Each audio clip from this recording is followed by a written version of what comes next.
Assalamualaikum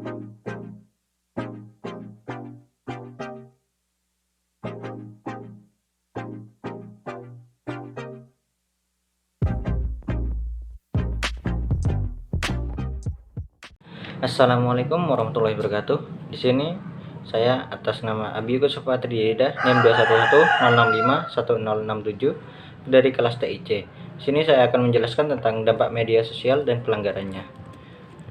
Dan dampak tersebut ada dua bagian, yaitu dampak positif dan dampak negatif.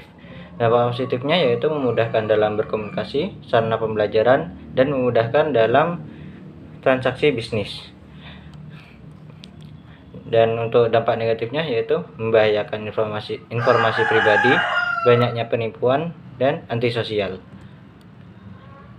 Untuk dampak positifnya, memudahkan dalam berkomunikasi, yaitu dengan menggunakan media sosial, pesan atau sambungan telepon bisa lebih mudah dan lebih murah. Apalagi anggota keluarga yang saat ini berada jauh di luar kota.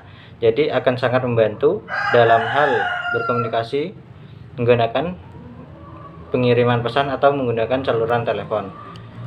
Untuk sarana pembelajaran, untuk media sosial saat ini sangat membantu dalam hal pembelajaran, dikarenakan saat ini ada banyak sekali aplikasi yang dikhususkan untuk belajar.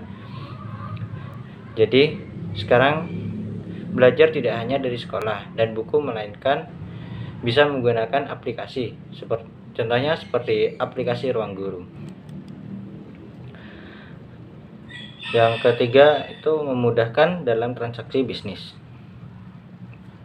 Di era digital ini banyak pekerjaan yang dialihkan melalui internet.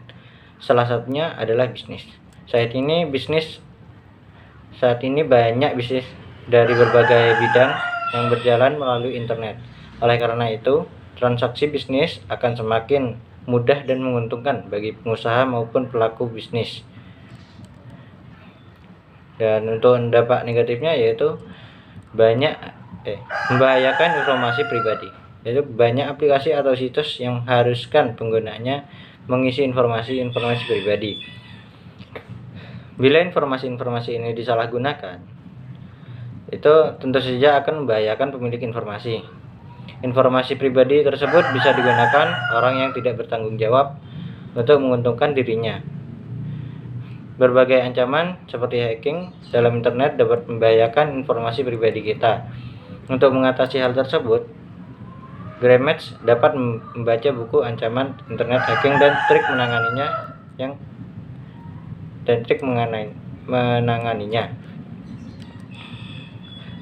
Yang kedua, banyaknya penipuan. Penipuan secara online sudah memakan banyak kasus.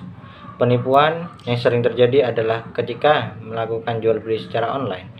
Seringkali seseorang merasa tertipu lantaran mendapatkan banyak sesuai dengan apa yang dibelinya, tetapi malah mendapatkan barang lain atau bahkan tersebut tidak datang sama sekali. Kasus serupa adalah pembelian barang palsu atau tidak original. Penjual mematok harga murah supaya pelanggan tersebut tergiur dan membeli produknya. Padahal barang yang ia jual tidak sesuai dengan barang aslinya. Maka dari itu perlu kewaspadaan dan ketelitian jika ingin membeli barang melalui internet. Ketahui tokonya dan kepastian barangnya. Yang ketiga yaitu antisosial. Internet adalah sesuatu yang asik. Seseorang bisa menggunakan internet selama berjam-jam tanpa henti. Meski dari itu, banyak orang-orang yang lebih sering berada di kamar dan bermain internet ketimbang keluar rumah dan melakukan kegiatan sosial dengan teman-teman sebayanya. Ini adalah salah satu dampak buruk dari internet. Seseorang yang hanya berpaku pada internet, yang tidak melakukan transaksi secara langsung, bukanlah hal yang baik. Jenis-jenis pelanggaran.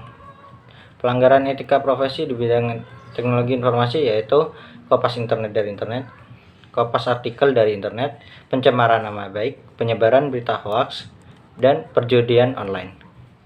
Untuk saya akan menjelaskan tentang kopas artikel dari internet tanpa mencantumkan sumber juga merupakan sesuatu yang tidak beretika di masa sekarang ini.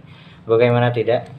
Artikel yang ditulis dengan susah payah, dicomot mentah-mentah, tanpa memberikan kredit berupa link rujukan. Tentu saja penulis yang menjadi sangat karena tidak dihargai sama sekali. Ini termasuk pencurian hasil kekayaan intelektual. Untuk pencemaran nama baik bisa dilakukan oleh siapa saja, apalagi dengan kemajuan teknologi saat ini. Hanya dengan menulis status di Facebook, sobat sudah bisa mencemarkan nama baik orang lain, membuat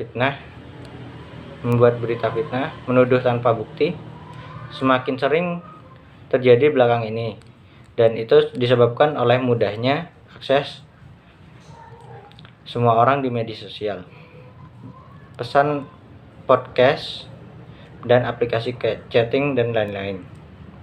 Untuk berita hoax semakin cepat menyebar belakangan ini dikarenakan teknologi informasi yang semakin berkembang dan mudah diakses oleh siapa saja. Pembuat berita palsu ini telah menyalahgunakan etika dari profesi sebagai penulis berita. Sebagai pembaca, kita harus lebih cerdas dalam memilah informasi dan jangan menyebarkan informasi yang belum jelas kebenarannya. Dikarenakan adanya jejaring sosial yang tumbuh semakin besar, berita hoax jadi semakin sulit untuk ditangani. Sebab penyebaran informasi hoax juga dapat dilakukan oleh mereka yang terpelajar. Untuk perjudian online merupakan permainan judi yang dilakukan secara online melalui komputer atau Android dan diakses dengan internet. Perjudian online ini adalah permainan di mana pemain akan memilih meja taruhan terlebih dahulu dan masuk ke dalam meja taruhan dan memilih satu pilihan di antara banyak pilihan lain dan harus memilih dengan benar. Jadi bagi pemain yang memilih dengan benar, maka akan keluar sebagai pemenang. Pemain yang kalah akan membayarkan taruhannya yang sesuai dengan jumlah nilai yang telah dipersetujui. Besarnya taruhan dan banyaknya peraturan akan ditentukan sebelum Anda memasuki meja perjudian. Sekian dari saya. Mohon maaf apabila ada kesalahan. Kurang lebihnya mohon maaf. Assalamualaikum warahmatullahi wabarakatuh.